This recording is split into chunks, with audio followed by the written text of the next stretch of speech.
ಕ್ರಿಸ್ತನಲ್ಲಿ ಪ್ರೀತಿಯಿಂದ ಕರೆಯಲ್ಪಟ್ಟಂತಹ ಎಲ್ಲ ನನ್ನ ಸಹೋದರ ಸಹೋದರಿಯರಿಗೆ ಯೇಸು ಕ್ರಿಸ್ತನ ನಾಮದ ಮುಖಾಂತರ ವಂದಿಸುತ್ತಾ ಏಪ್ರಿಲ್ 20ಕ್ಕೆ ನೇಮಕವಾದ ರಾತ್ರಿಯಾಗಿದೆ.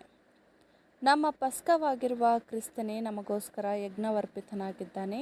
ಆದ ಕಾರಣ ಹಬ್ಬವನ್ನು ಆಚರಿಸೋಣ. 1 ಕೊರಿಂಥದವರಿಗೆ 5ನೇ ಅಧ್ಯಾಯ 7-8ನೇ ವಚನ. ಯಹೂದ್ಯರ ಪಸ್ಕ ಹಬ್ಬ ನೆನೆಸಿಕೊಳ್ಳುವುದನ್ನು ಕರ್ತನ ರಾತ್ರಿ ಭೋಜನದ ಸಂಬಂಧದಲ್ಲಿ ನೋಡಿದಾಗ ಈ ಪದಗಳಲ್ಲಿ ಎಂತಹ ಅರ್ಥವಿದೆ? ಹೇಗೆ ಛಾಯೆಯಲ್ಲಿರುವ ಬೆಳಕು ನಿಜರೂಪವನ್ನು ಬೆಳಗಿಸುತ್ತದೆ? ಹೇಗೆ ಇಸ್ರೇಲಿನ ಜ್ಯೇಷ್ಠ ಪುತ್ರರು ಮರಣದ ಅಪಾಯಕ್ಕೆ ಈಡಾದಂತೆ ಪರಲೋಕದಲ್ಲಿ ಹೆಸರು ಬರೆಯಲ್ಪಟ್ಟಿರುವ ಮೊದಲ ಫಲವಾದ ಸಭೆಯವರು ಈಗ ನಿತ್ಯ ಜೀವ ಅಥವಾ ನಿತ್ಯ ಮರಣದ ಶೋಧನೆಯಲ್ಲಡಿಯಲಿದ್ದಾರೆ.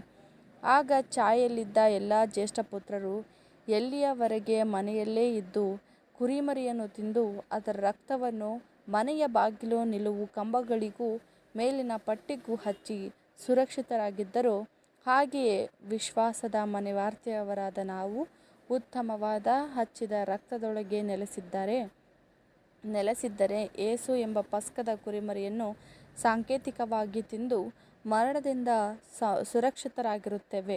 ದೇವರ ಏರ್ಪಾಡಿನಲ್ಲಿ ನಿಶ್ಚಯವಾಗಿ ನಿತ್ಯ ಜೀವವನ್ನು ಪಡೆಯುತ್ತೇವೆ.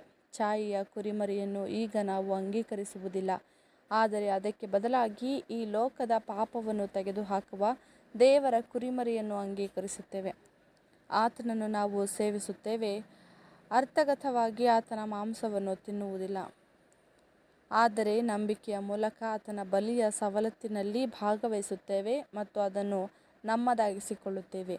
ಈ ಇಡೀ ರಾತ್ರಿ ಎಂಬ ಸುವಾರ್ಥ ಯುಗದಲ್ಲಿ ನಾವು ನಮ್ಮ ಕುರಿಮರಿಯನ್ನು ಬಿಡುಗಡೆ ಹೊಂದುವ 1000 ವರ್ಷದ ಬೆಳಗಿನವರೆಗೂ ತಿನ್ನುತ್ತೇವೆ.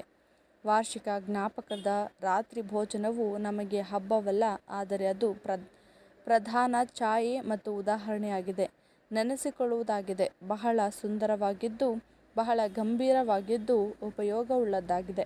ಆದ್ದರಿಂದ ವಿಶ್ವಾಸದ ಈ ಹಬ್ಬವನ್ನು ಮತ್ತು ನೆನೆಸಿಕೊಳ್ಳುವ ರಾತ್ರಿಯ ಭೋಜನ ಎರಡನ್ನೂ ಆಚರಿಸೋಣ ಎಂಬುದೇ ಆಮೆನ್.